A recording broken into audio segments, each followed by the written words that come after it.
వైద్యుడు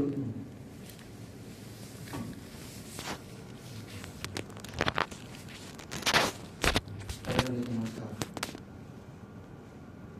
ముందు సోదరుడు చెప్పాడు కాబట్టి నాకు బాగా తప్పింది. విన్నప్పుడు అంటే వినే వాళ్ళకి అపశక్తి చెవి చేరకూడదట, వినే మనిషి కూడా అపశబ్దంతో పలకూడదట. దానివల్ల ఇరువురికి ఇబ్బంది అవుతుంది. అందుకే భయపడుతూ ముందు చెప్పడం. ఏదైతే అంటే చిన్నపాటి దోషాలు పెద్ద దోషాలు అవుతాయి అంటారు కదా, భాషా దోషాలు రావచ్చు, లేకపోతే పద విభజనలు జరగవచ్చు, జరగాల్సిన చోట జరగకుండా వేరే చోట జరగవచ్చు, ఇబ్బందులు అవుతాయి. పెద్దలు ముందుగా సూచనలు చేసి ఉంటారు. ఆ భయాలు మనకు ఉంటాయి. మనం శాస్త్రవేత్తరం కాదు కదా, ఏ భాషకు ఆ భాష శాస్త్రమే. సో అంత శక్తి సంపన్నం కాదు కాబట్టి ముందు జాగ్రత్తగా అక్షంతలు పడకుండా ఆశీర్వాదాలు కోరుకోవడం కోసం ముందు జాగ్రత్త చెప్పుకోవాలి. గర్భిణులు చేసే ప్రయత్నం చేస్తాను. ప్రతిసారి ఎక్కడో చోట వదిలిపోవడం జరుగుతుంది. హడావిడి వ్యవహారం. గర్భిణం కావ్యాన్ని పారిపల్లి ఆనందరావు గారు రూపకల్పన చేశారు. పద్యాలను కొన్ని నేర్చుకోవచ్చు, కొన్ని డైలాగ్స్ ఆయన పద్యాన్ని గద్యంలోకి మార్చుకుని కొన్ని చోట్ల నన్ను ఎంచుకుని ఆయన ప్రదర్శన చేయించారు. కాబట్టి ఈ గర్భిణం అంటే లక్ష్మణ్ అనే మాట కొంచెం ఎక్కువ వినబడింది. అందులో ఆయనది కూడా ముందుగా ఆయనకు ఆలోచన రాకపోతే నా ప్లేస్ ఇంకెవరు వస్తారు, ఎవరైనా పాడాల్సిందిగా గర్భిణం తర్వాత ఇచ్చిపోతాను ఉన్నారు. ఆయన పేరు పక్క కొంచెం మిగిలింది, అలా మర్చిపోతున్నాను. అది కూడా దోషమే కాబట్టి ఆయన పేరు ముందుగా చెప్పే ప్రయత్నం చేశాను. తర్వాత ఇక్కడికి తీసుకొచ్చి నన్ను ఇలా 10 మందికి పరిచయం చేస్తున్నందుకు పెద్దలందరికీ మరొకసారి నమస్కారాలు తెలియజేసుకుంటూ కాశీ సార్కి, సోదరుడు రాజీవ్కి, సార్ అందరికీ మరొకసారి కృతజ్ఞతలు ప్రయత్నం చేస్తాను.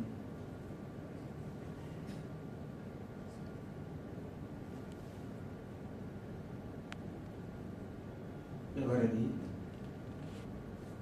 నా ఈ చిన్న కుటీరు మన జరుగుతుంది. తిల్లికను అర్పి వేసి దయ్యపు పిల్లవలే తిరిగాడుతుంది. గర్భిలమా పక్షి పుణ్యాంగన ధరాతలమంతయు మేలు మరచి నిద్రించుతున్న కాళరాత్రి నా గ్రహమును వెతుకుతున్నది. సకల దేవతల సన్నిధానములకి ప్రసాదము రారగింపగల పుణ్యాత్మురాలవు కదా. ఈ పేదలను నిషిద్ధ గృహంలోకి వచ్చి తెలియదు. నీకు ఇచ్చిన అన్నము కానీ ఆనందము కానీ లభింపవు సోదరి. హృదయము లేని లోకమమ్మ ఇది. ప్రతిమల పెండి సేయుటకు వందలు వేయించుగా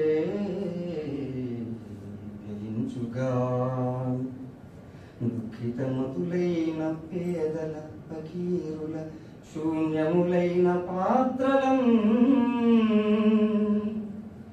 మెతుకు వెదల్పది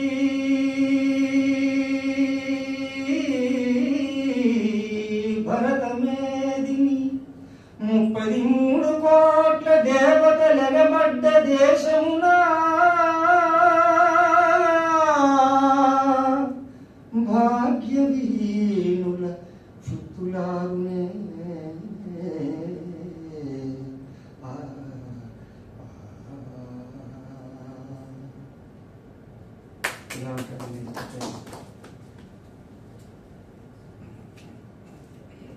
ఆయన గర్భిణితో చెబుతూ ఉంటాడు. వెళ్ళినప్పుడు అమ్మా నీకు ఎవరైనా అడ్డం పడతారు, నా ఆవేదన నువ్వు తీసుకుని వెళ్ళి అక్కడ చేర్చడానికి మధ్యలో అవాంతరాలు అడ్డంకులు వస్తాయి. అడ్డంకులు లేని వేళ ఏదో నేను చెబుతానప్పుడు వెళ్ళాము మాట్లాడమ్మా ఈ వారితో శివయ్యతో చెప్పమంటాడు.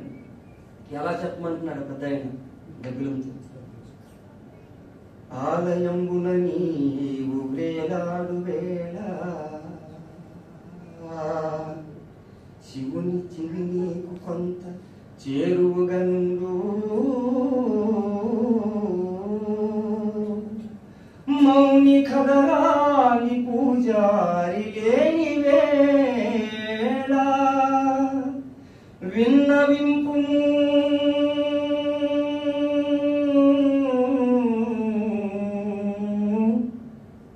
నాదు జీవిత చరిత్ర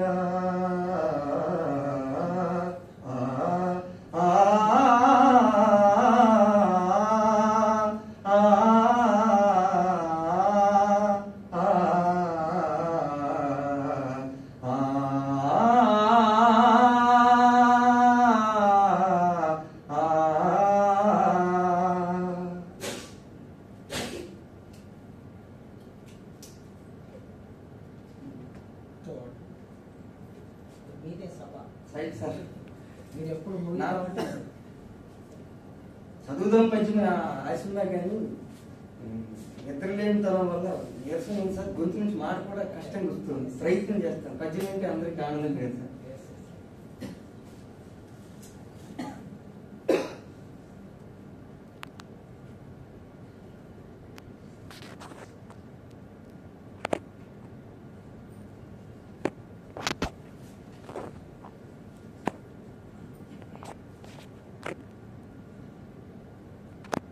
ఎంత కోయిల పాట హృదయో కదా,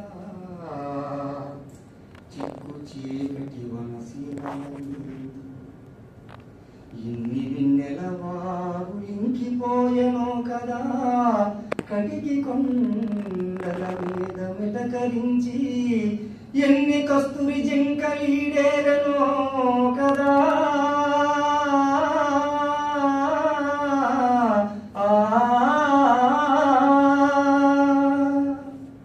మురికి తిన్నెల మీద పరిమళించి ఎన్ని ముత్యపురాళ్ళు భిన్నమయ్యనో కదా, పండిన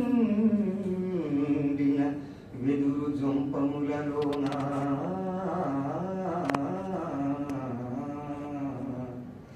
ఎంత గంధవహనమెంత తంగిటి దుమ్ము, ఎంత రత్నకాంతి, ఎంత శాంతి. ప్రకృతి గర్భమందు భగ్నమైపోయెను పుట్టరాని చోట పుట్టుకతన.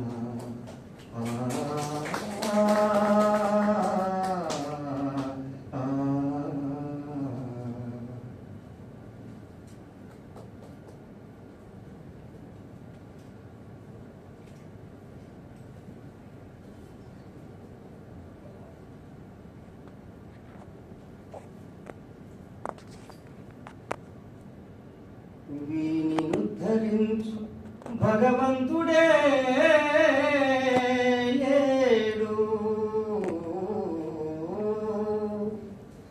మనుజుడెట్లు వీని కనికరించు.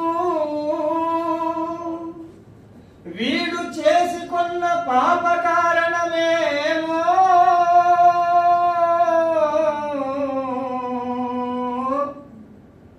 ఇంతవరకు వీనికి రుకలేదు.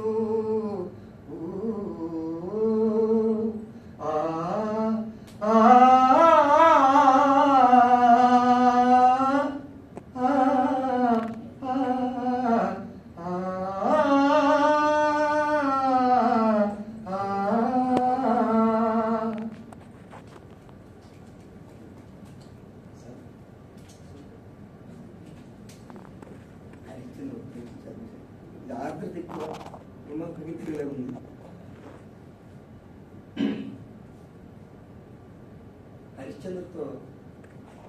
హరిశ్చంద్రుని ప్రయత్నించారు.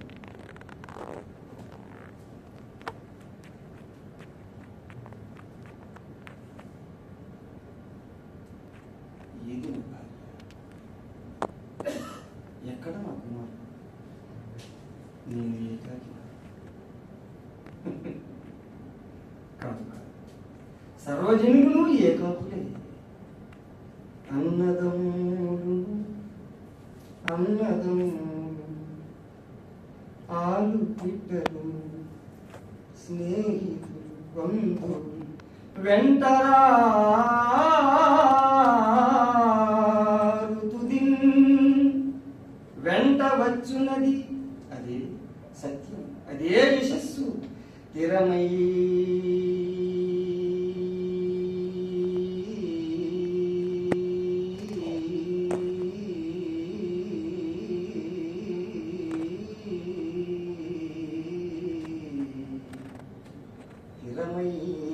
సంపదలెల్ల వెంట నొకరీతి సాగిరా.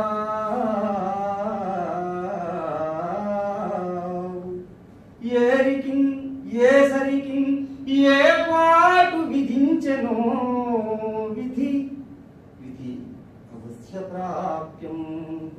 అద్దాని నెవ్వరు తప్పించెదరు.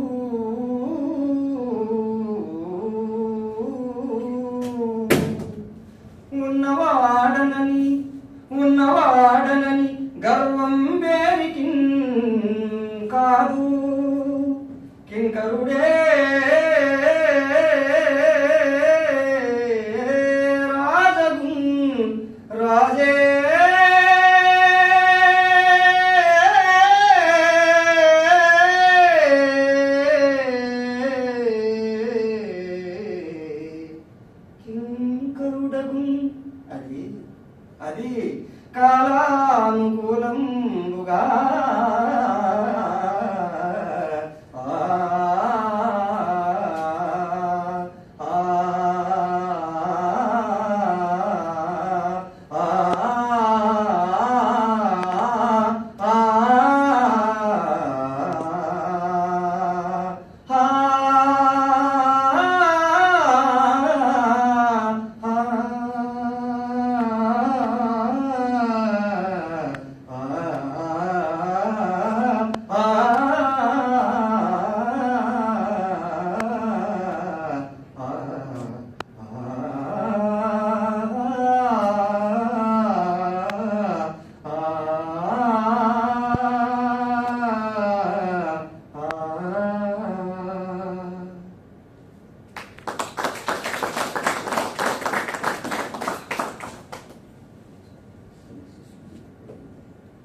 శిశువు మీద జోషం గారు రాసింది అసలు మరణం చేసుకుంటూ వద్దామనుకుని చూశాను, కానీ అవకతా పోతుందేమో అనుకున్నాను. కానీ అందరూ పిల్లలమే కదా గురువులు. ఆయన పిల్లల్ని ఉద్దేశించి ఒక బుడ్డవాడిని గురించి ఉద్దేశించి ఆయన పద్యం ఎందుకు మనసుకి బాగా అనిపించింది. ఒకసారి అందం అనిపించి ఒకసారి తీస్తున్నా. ఏమన్నా లోటుపాట్లు ఏమైనా జరిగితే కనుక పెద్ద తర్వాత ఎలాగో సరిదిద్దే ప్రయత్నం చేస్తారు. ఒకసారి మీరు అది కూడా అలాంటివి మనం ప్రయత్నం చేస్తే బాగుంటుందని ఒకసారి మనం చేసుకునే ప్రయత్నం చేస్తాం.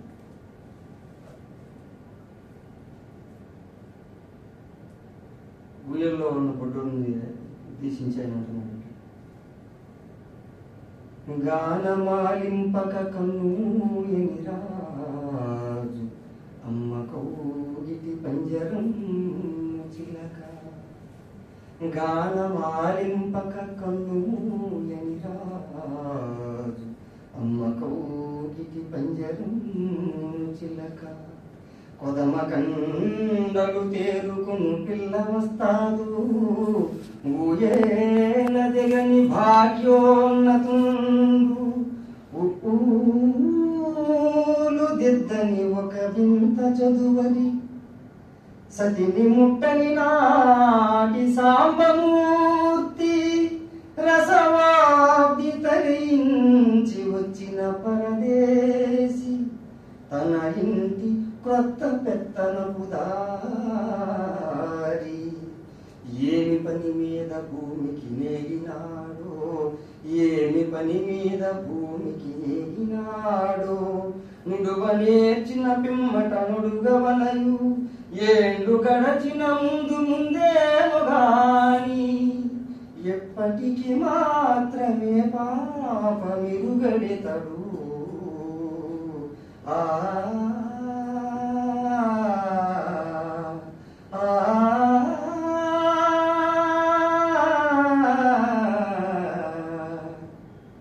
ధన్యవాదాలు. ఎవరిని మనం ఎలా తీసుకున్నామో కానీ నిందించకుండా చేసిన మహానుభావుడు రేపు ఏమవుతాడు, ఎవరు ఏ గర్భాన్ని పుడితే ఏమవుతాడు, జ్ఞానం అంటూ ఒకటి ఉండాలి కదా. ఎవరిని ఆయన నిందించింది లేదు. నాది ధర్మాగ్రహమే కానీ దైవ ధిక్కారం కాదు నేర్చిన మనిషి మహానుభావుడు. ఇటు వెళ్ళిపోతున్న మహానుభావులు మన మధ్యన తిరగాల్సిన సాహిత్య సంపద, జ్ఞాన సంపద మనకి దాదాపుగా దూరం అయిపోయింది. వాటిని తలకెత్తుకొని ఏదో కాస్త కూస్త గాలిపాట్ల పాడుకుని వెళ్ళిపోతున్న పిల్లల్ని చూసి మనకి వేదికలికించి నేర్పించేస్తున్న పెద్దలందరికీ ముందు తీసుకొచ్చిన గురువులందరికీ నమస్కారాలు తెలియజేసుకుంటూ ఈ అవకాశం కలిగించుకుంటాం. ఏనాడు నడిచినా కూడా అంటే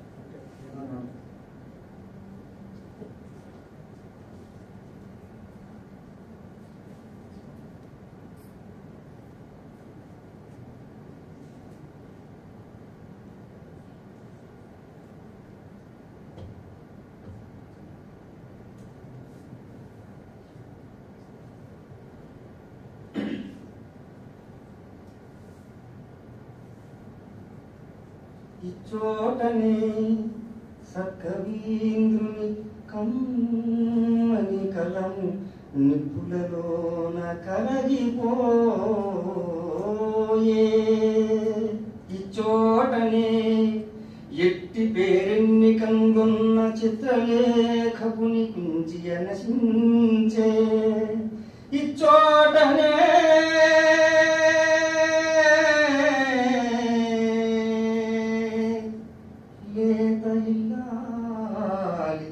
నల్ల పూసల సౌరు గంగలో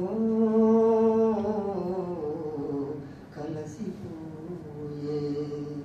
ఇచ్చోటనే భూమిలేలు రాజన్యుల అధికారముద్రికలు అంతరించే. ఇది పిశాచులతో నిటాలాక్షుండు గజ్జ కదలించి యాడు రంగస్థలంబు. ఇది మరణదూత తీక్షణము దృష్టులలయ అవని పాలించు భస్మ సింహాసనం. అవని పాలించు భస్మ సింహాసనం.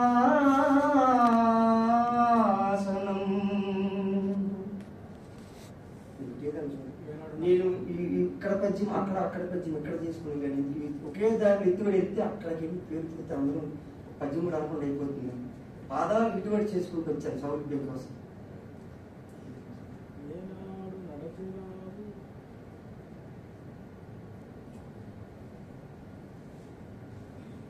ఏనాడు నడచినావు ఈ ఎడారులలోనా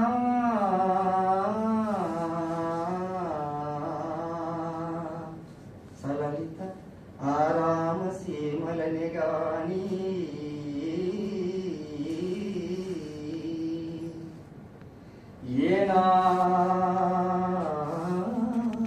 ఏనాడు తలజూపితి ప్రచండపు టెండపు అలగు మాణిక్య కాంతులకి కాని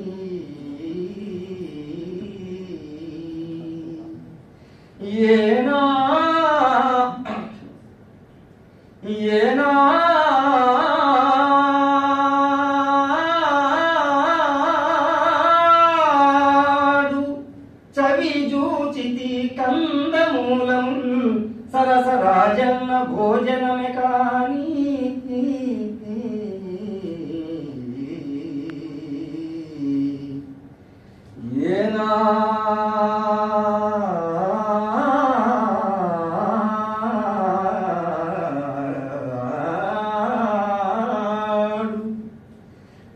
చెవి చేర్చితి క్రూర మృగరుతులు లీలా సుఖాల పాలింగాని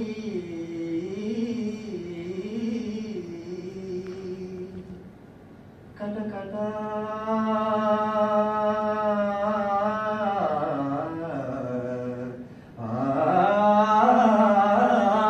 కటకట అకట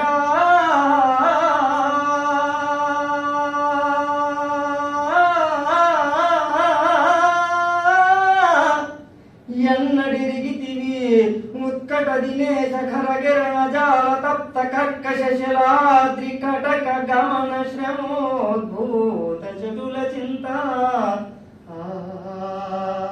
నను వరించుటం చేసి ఈనాడే కాని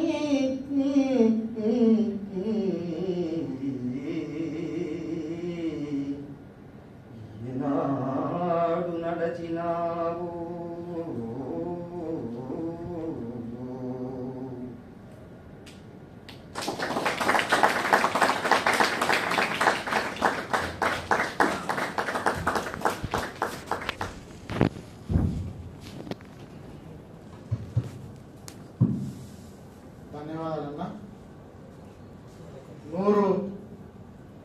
నూరు దూలిపోగులు కలిసిన ఒక దుఃఖిమోగ అవునా అని ఒక సామెత ఉంది. ఏదో ఇలాగ మేమంతా పాడిన ప్రయత్నించినాం. ఎంత అయినా బాగా నోరు తిరిగిన గాయకుడే కదా. ఇప్పుడు ఇక మనం చివరి అంకానికి చేరుకున్నాం. ఈ కార్యక్రమంలో నాతో పాటు